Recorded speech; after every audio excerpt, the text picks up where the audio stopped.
Hello, I'm Peter Fiorenza and welcome to CGG TV. I'm very lucky at the moment to speak to a good friend of mine in Glenn Barndon. He's known as Mr. Football in this area, but his history in football is a long one, and I'm glad we can have this chat. Glenn, thanks for joining us. Great to be here. Well, Glenn, you started off as a Chapman Valley boy and really loved your footy. Tell us how footy started for you. Yeah, I was growing up at primary school playing junior footy with Chapman Valley Footy Club. Mum and Dad used to take me to the footy each weekend, and I really enjoyed that. I was a very small player, but I used to be pretty courageous, I think. Went in pretty hard. I was a bit slow. I wasn't very tall and I wasn't very strong, but I enjoyed my footy, and I went through and played right up to Colts, and then I played reserves and a bit of league footy in the end. So, you know, I had a really good time, but I gave footy away at about 21.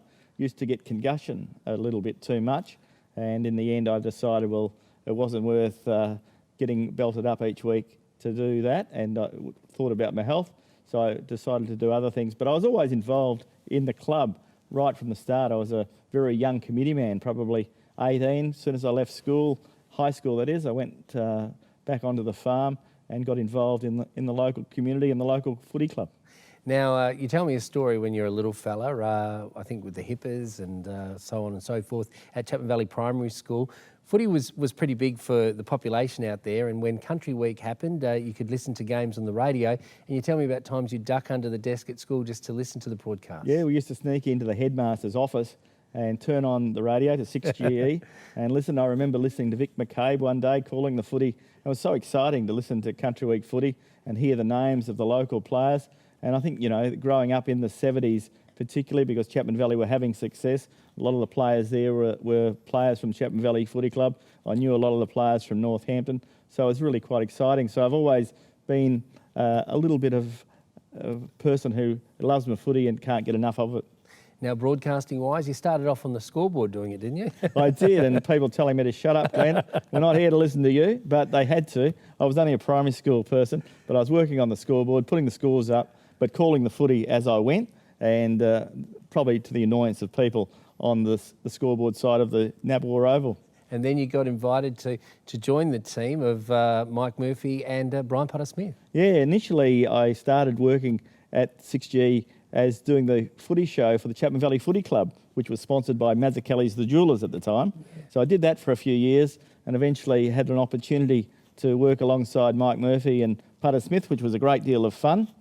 Really enjoyed it, and they were both very, very good in helping me out and giving me an opportunity, and I had a lot of laughs. They were both very, very funny men and both very good commentators. And of course, you watched them, you saw them do their games week in and week out. When did you have the opportunity to take over the microphone? Well, I did it initially, and then I left because I went back to Chapman Valley because there was an opportunity. Danny Cunningham, who had been the president, he left the community and left town, and they needed someone to be the president, so I stood up and took on the Chapman Valley Football Club presidency for three years. I was only 24 at the time, so I did it, you know, for those 3 years. Had a great deal of fun. We didn't have a lot of success, as in winning a premiership or anything like that, but we had some really great players. We had John Sims as our coach, and we had some great players around the club. And although we finished probably 4th or 5th or 6th some years, you know, our side was very, very competitive. And, you know, I'd put it alongside sides of today and they'd be very, very, very, very competitive and would do a pretty good job. Now, you still call football today. I'm so fortunate I'm able to do it with you, Glenn.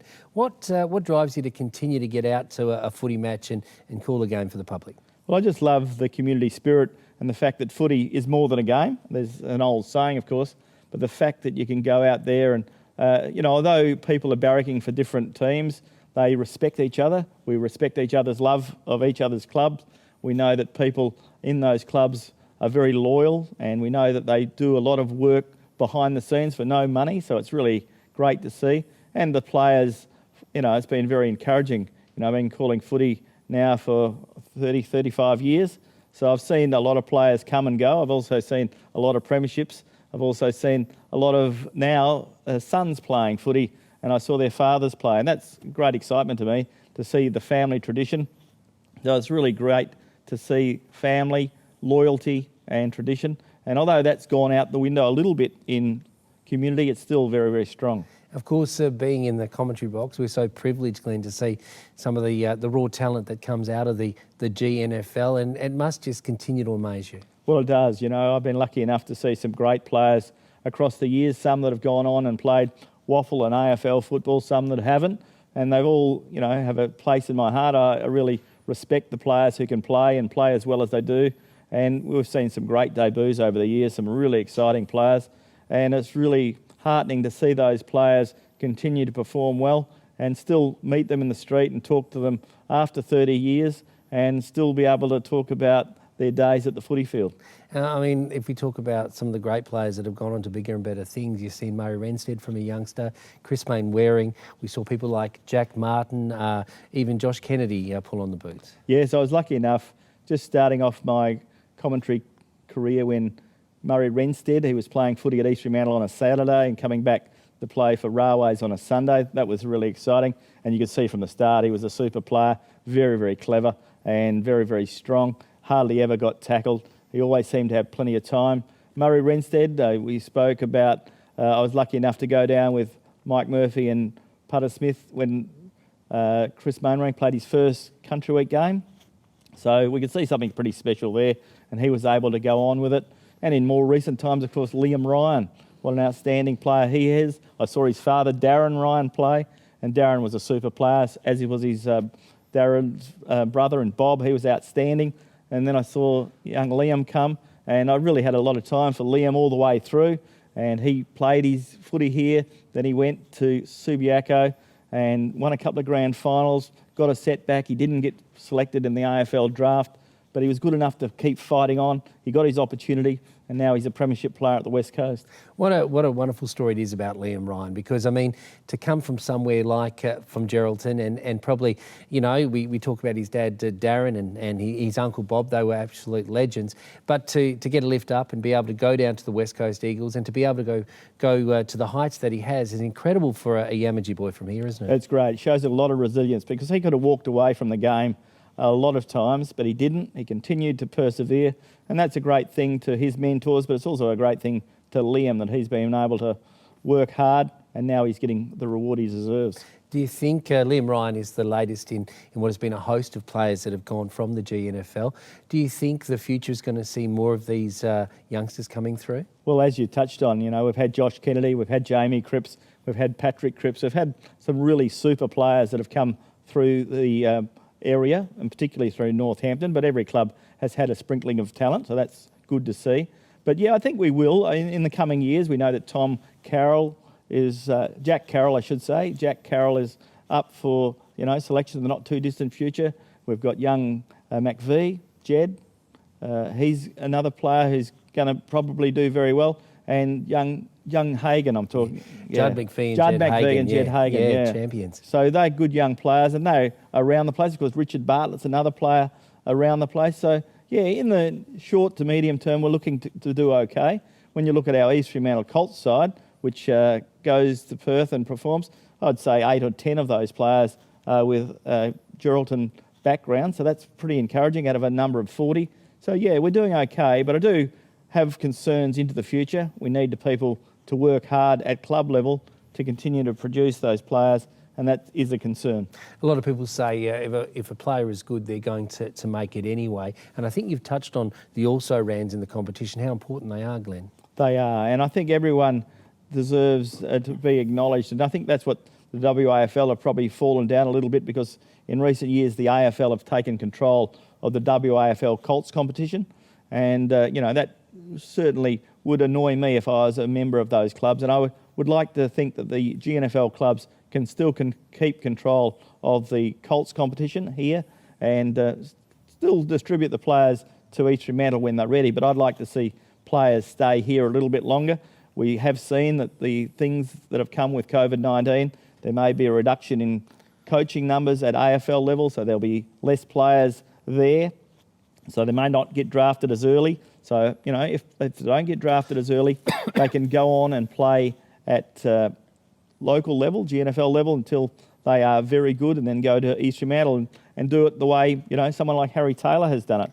Harry Taylor was a reasonably good footballer here before he went and spent his ground years at East Fremantle, and as a mature player, he's gone on to have a significantly and a very impressive career at Geelong. So there's lots of ways to do it, and I would just like to think that we could retain players in our own competition for a little bit longer before they go off and play at the WAFL level and hopefully AFL level.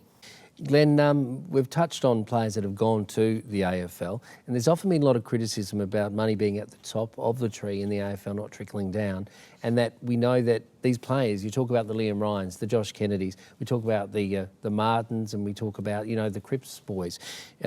How are they going to continue to come through when grassroots footy tends to struggle? Yeah, I think people are getting a little bit annoyed at, that the fact is that there is so much money, or there was so much money, and I still think there is money at the top level, but we need to see a little bit diluted. So we don't need players here to be paid or the clubs to be supported in any other way, but to buy infrastructure, buy footballs, help buy Guernseys, those sort of things, pay insurances. They're the sort of things that people can help with. They get the impression that the AFL and WAFL and maybe the Footy Commission believe if you give country people money, they'll spend it on trying to buy players. No one's saying the money doesn't need to be spent on buying players. We've got enough good players here. We can develop them. And if people and clubs want to pay their players, that's their business. But it doesn't need to be taken from the top level. It's not paying players we need to do. We need to have good coaches in place. And we talked about being able to keep players in this competition longer. Well, we know we have got good coaches across the board. The 7 senior coaches at GNFL level are very good coaches. And I would like to see East Fremantle work with those coaches and say, we want this player to play off a half-back flank. He needs to work harder in this area of his game. And next time he goes back to East Fremantle, they see an improvement in that part of his game. He doesn't really need to play at East Fremantle every second or third week just to fill in numbers for them, when he could be playing footy here, improving this football's competition, improving his football, but still be under the guidance of someone up the ladder at East Fremantle who tells the GNFL coaches, how did he play this week? What did he do right? What did he do wrong? What do we need to improve that player's game? And, there's ways of keeping people in the competition for longer, and I think that would improve, because at the moment, when I was growing up, the players that were playing were probably 26, 27 on average. Now they're probably 19 and 20 across the board. It's a completely different competition. It was a man's competition in, the 70s and 80s, and probably even into the 90s. But since the West Coast Eagle came in 1987, since then the competition has drifted away, and there's less people playing at senior level. Jobs have changed too. People have different careers now and different expectations from their employer. So a lot of people can't work as much as they did, can't play as much as they did because they have employment issues. Things are a little bit different in that. So we see players retiring earlier, and we have a very young, and it's fair to say, we have a development competition. It's as simple as that. Even at league level, a lot of our players are just young men. At the moment, as we speak, the AFL hopefully is going to have a season start early in June. Glenn, I know it's an unknown, but the future of football post-COVID-19, what can you see? Well, it is a concern, but the fact is we have 7 clubs here in the GNFL. There is some concern about the viability long-term of Mullawar, but I think the other 6 clubs financially are pretty secure, and they also are secure in membership and in support. So, there is still a great future here. None of our clubs are spending money at the moment because they're not playing. Their players aren't getting paid. The coaches aren't getting paid. And that's, the fact is they've put the lid on expenditure. There'd be a few costs, of course, electricity, insurances. But overall, the costs are minimal. Some of the clubs are doing things to keep the funds rolling through. Others have just shut down. And it will be a situation that they will reopen. But it's very important the clubs don't lose viability and don't lose too much cash in what's less of this season. And if that is the case, maybe it has to be reviewed. If clubs are going to lose money in 2020, then the season doesn't need to go ahead, because no club can afford to lose too much money, and maybe they prepare for 2021. I think it's important for mental health issues to get players out on the track and get them working and get them running and get them together, because I think that's what we play footy for, to be a part of a team. But in the long term, if we can't have people at the footy, as in spectators, there's not much sense playing footy at this level. We see it at AFL level. They're prepared to play in front of empty stadiums because they have a big broadcast TV deal that pays the wages. And you can understand that from both the AFL state and the TV company that are involved. But at this level, we're not doing it in that regard, because if there's no one going through the gate, we can't pay our gate. You need about $2,000 a week to pay for the umpires and all the expenditure.